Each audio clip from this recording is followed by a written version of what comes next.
Hello, everyone, and welcome to this week's WION-VOA co-production. I'm your host, Susan Tehrani, coming to you live from New York City. We begin with preparations for the second inauguration of Donald Trump. Donald Trump will become the 47th president of the United States later this month. U.S. voters have differing expectations for their next president. VOA correspondent Scott Stearns has the story for us. In the southern state of Mississippi, expectations for Donald Trump's second presidency are mixed. Bobby Joe Harrell voted for Trump. I would like to see him definitely take control of the border and our illegal immigrant situations. I'm all about helping anyone that I can, especially where young children are concerned, but I'd also like to see my children and my grandchildren be able to enjoy the America that I grew up in. Transgender New Yorker Angelo Meyer is concerned about the future under an administration that has expressed opposition to gender-affirming health care. Republicans watching need to know investing in trans kids is just as important as investing in their own kids. Because we are the next generation who's going to lead this country. And we have bright ideas, strong futures. Sean Cushing wants Trump to focus on the economy. Just stick to the campaign promises and end the taxes on tips the way he said he would. Jerry Helton in Mississippi agrees the economy is the top priority. I would like for President Trump to be able to lower the cost of living for us again. I'm tired of living from paycheck to paycheck. In Pennsylvania, Samira Sherfawi worries about Trump's impact on her reproductive and religious rights. I'm thinking I'm losing my right, women's rights. I'm thinking I'm losing my right religion because I see that he wants to put forward just Christianity, and I believe that this country opens up to every religion. I feel as though that everyone should be able to learn about the religion in schools, not just one. In Texas, Trump supporter Ross Barrera says the incoming president's business experience will help put the country right. People are tired. What people want here, they want jobs, they want a good economy, they want the inflation to go down, they want border security. They want oil and fuel. The most important thing Trump can do for Mississippi voter Yael Frausto is to lay out a clear agenda. I would want him to be straightforward about the policies that he is going to put forward into the country, just so we know, everyone in both the Republican Party and the Democratic Party, what we have to look forward to or not look forward to in the next 4 years. Trump will be sworn in as president in Washington January 20th. Scott Stearns, VOA News.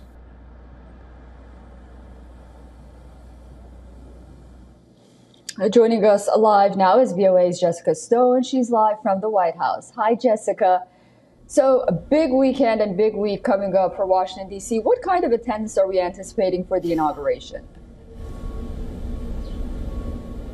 Yeah, so inauguration tickets were sold to 250,000 people, 250,000 people expected just to be ticketed observers of the inauguration. But that doesn't count all of the people coming into town for demonstrations. There have been 12 permits issued for demonstrations throughout the weekend into Monday. One huge one on Saturday is going to be called the People's March. It's going on at Lincoln Memorial, and that's 10 to 15,000 people mentioned in the permit. Then on Monday, there's a counter protest for the inauguration itself called the We Fight Back demonstration or protest. They're expecting about 10,000 people. So far, the FBI saying no credible threats have been discovered or implemented or implicated for the inauguration. And in terms of the schedule of the actual day, some interesting things to note. We have a majority of the music coming from the military services, choirs, glee clubs, and bands, and also country music stars. So Carrie Underwood, a country music star, she's going to sing America the Beautiful. And then interestingly, there's going to be 3 interfaith prayers and benedictions over President Trump after his inauguration and his taking the oath of office. One from an imam in Dearborn, Michigan, which of course delivered a tremendous amount of votes to Trump and turned the state for him, and another from Detroit, Michigan, a Christian pastor, and then also a Jewish rabbi will also be giving a benediction. So some interesting color there for you, Susan. Very interesting. Security preparations, of course, are already underway for the event. Can you talk about the security measures that are being taken? Yeah, so this is being called the tightest security ever for an inauguration by the Secret Service and other law enforcement officials. They gave a press conference earlier this week where they said that 25,000 law enforcement officials are going to be on duty on Monday. They're coming in from all over the country. There's about 7,800 National Guard, so we also have military presence. And then the Metro Police officers, which is Detroit's military, DC's police department. They are providing 3,200 of their own officers plus an additional 4,000 from around the country. They'll be doing direction. There's also Transportation and Safety Administration police officers at the metro stops. One concern that's been expressed is that the police are at the lowest number here in metropolitan DC that they've been in 50 years for the number of sworn officers. So it's important that they're being augmented by other services from around the country. They say they are leveraging their large camera network for surveillance, but those are the preparations. And if you were able to see behind me, there's a long line of fencing all along the White House that extends all along the parade route along Pennsylvania Avenue all the way to the Capitol, and it's pretty wide around the Capitol itself. There's 30 miles of anti-scale fencing going up around Washington, D.C. for this event, Susan. Wow. All right, Jessica, stay with us, please, while we go to this story for additional insights into the upcoming Trump administration. I'd love to get your views on this as well. President-elect Donald Trump's pick to lead the Federal Trade Commission has vowed to continue the agency's drive to break up big tech monopolies while adding a new focus, free speech. VOA's Matt Dibble has the story. President-elect Donald Trump has chosen Andrew Ferguson to lead the Federal Trade Commission, a federal agency that enforces antitrust and consumer protection laws. Ferguson, a Republican, already serves on the commission, nominated by President Joe Biden to the bipartisan 5-member board and confirmed in 2024. Consumer protection and competition are not partisan issues. Ferguson previously served as Solicitor General for the state of Virginia and as Chief Counsel to Senator Mitch McConnell, who spoke at his nomination hearing in 2023. When Andrew takes on a challenge, he goes all in. Ferguson has signaled new directions for the independent agency that are more aligned with Trump's priorities. In a document used to promote his candidacy for the top job and obtained by Punchbowl News, Ferguson pledged to fight the bureaucracy to implement President Trump's agenda and lists ways he would redirect the FTC to be more business-friendly while increasing scrutiny of social media companies. Bill Baer is a Brookings Institution visiting fellow and a former director of the FTC's Bureau of Competition. He's focused a whole lot on tech platforms, both on their economic dominance, but also on their alleged censorship of conservative views. Trump and other Republicans have frequently targeted content moderation by social media companies. They cite the removal of posts by COVID-19 skeptics and the deplatforming of Trump after the January 6, 2021 attack on the Capitol as bias against conservative voices. Trump addressed the issue on his campaign website. That's why today I'm announcing my plan to shatter the left-wing censorship regime and to reclaim the right to free speech for all Americans. In 2 cases last year, the U.S. Supreme Court ruled in favor of existing content moderation practices by social media companies. Ferguson has suggested that antitrust law could provide another strategy to further Trump's goal. Whether he can actually use the powers of the Federal Trade Commission to deal with platforms' efforts to make sure bad or inappropriate, grossly inaccurate content is not spread on their platforms is a serious open question.